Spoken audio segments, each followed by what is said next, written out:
I I'm not interested in some kid's father coming and buying their way into the Cup Series. I have zero interest in that. Today, Stewart Haas Racing announced that regular Junior Motorsports NASCAR Xfinity driver Josh Berry will take over the number 4 car at the team next year in the NASCAR Cup Series, replacing the retiring Kevin Harvick.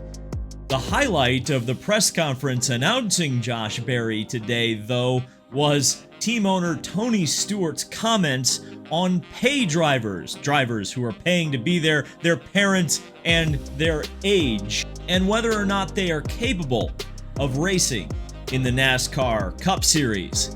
It's worth noting that Stewart has hired Josh Berry without a sponsor currently signed to the number 4 car in the NASCAR Cup Series for the 2024 season.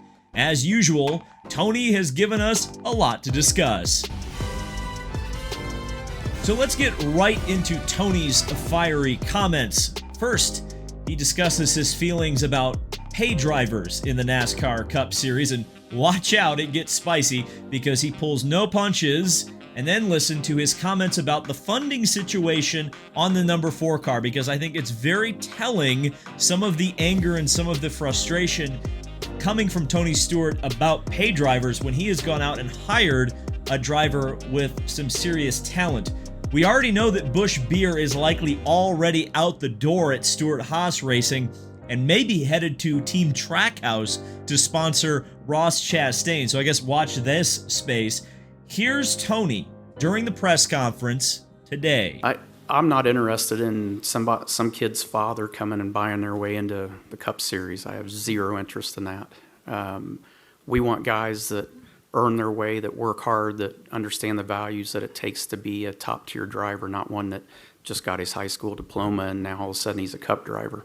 I've got zero interest in that. Josh has put the time, the effort, and every time he's got an opportunity, he's made the most of it. And that's the traits that championship drivers are built off of, not the easy ticket to get there. I mean, this guy has had to sit there every time he's made a change. He's had to make the most of it. So, that's why. Right at this point, totally open. So we're having discussions internally with current sponsors, and then we have a lot of potential sponsors that are interested in this program as well. So nothing to announce on that side yet, but a lot of conversations going on right now.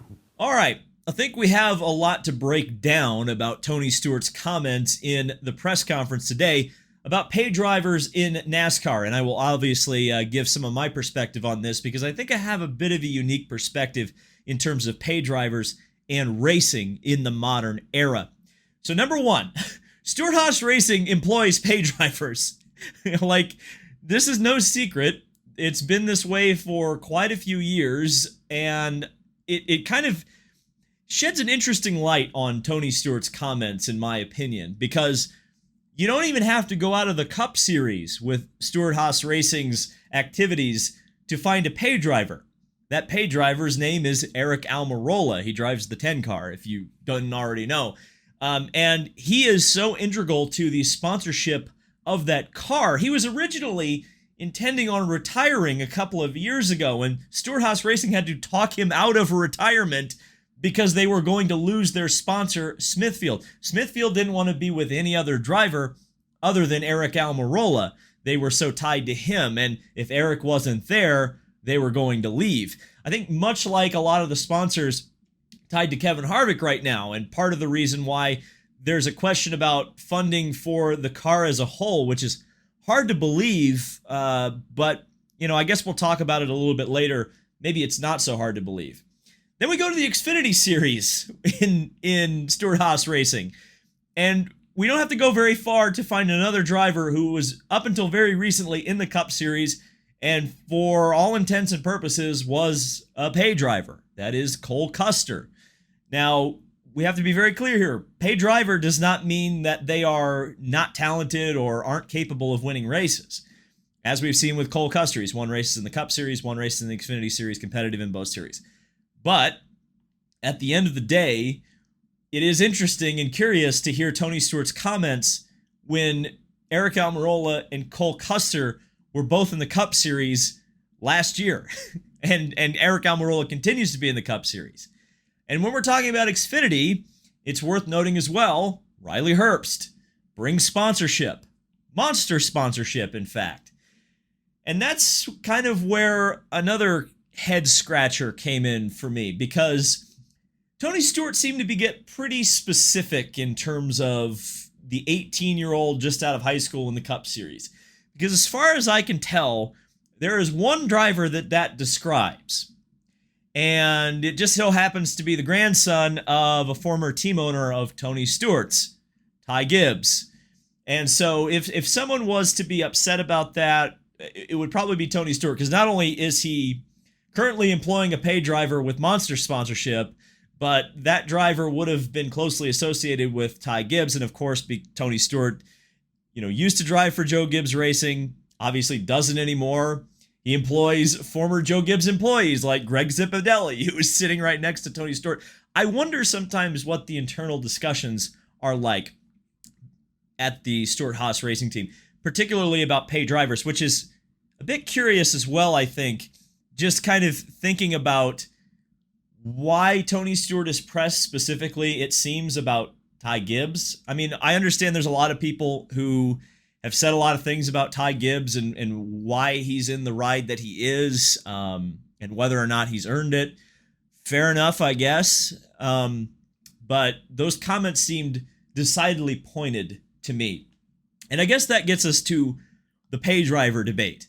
Because the way I look at NASCAR right now is it is where American open wheel racing was about 20 years ago. So roll back the clock to the early 2000s.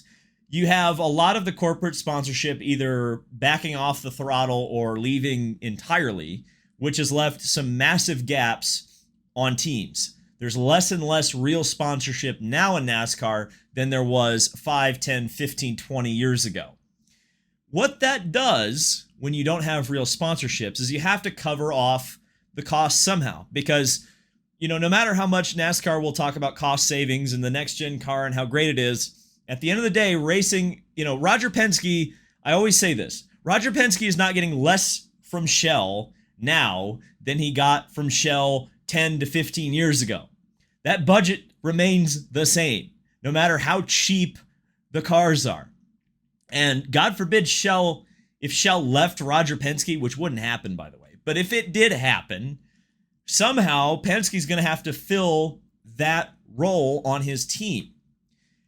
And what's kind of interesting, and again, another open wheel parallel with a lot of teams, and in Stewart-Haas Racing in particular, is that you have a lot of the former stars who were big draws in NASCAR, brought in a lot of sponsorship because of who they were, now own the teams, and they struggle a little bit to bring the sponsorship dollars that they could in the heyday of NASCAR. And what does that mean? Well, if Shell left Roger Penske, it would be harder for Roger Penske to hire drivers based on talent.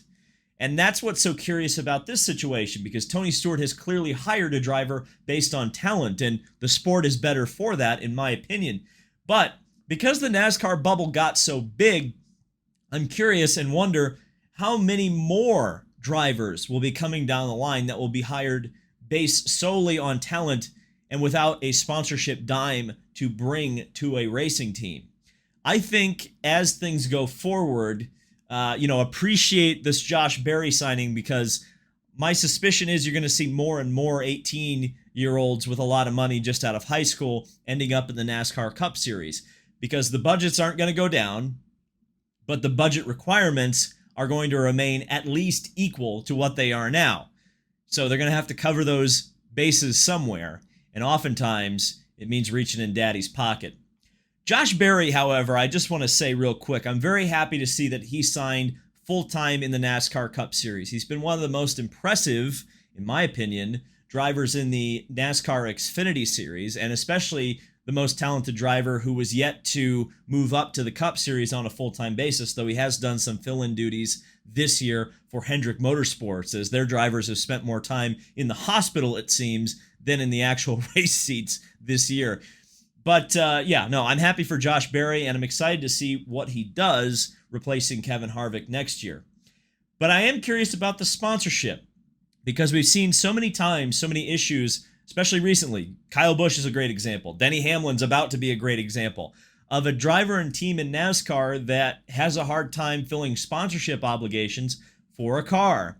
What happens at that point? Well, now we kind of seen the opposite happen, where a driver has been signed and there's no sponsor announced and potentially no sponsor, on the horizon right off the bat. Will there be a major primary sponsor on this car, or will it be piecemeal together? Will the car say Mobil 1 and Rush Truck Centers every couple of races, and then Ford Performance the rest of the year, or Haas? That'll be a good indication as well if that car does or does not have a major sponsor going forward.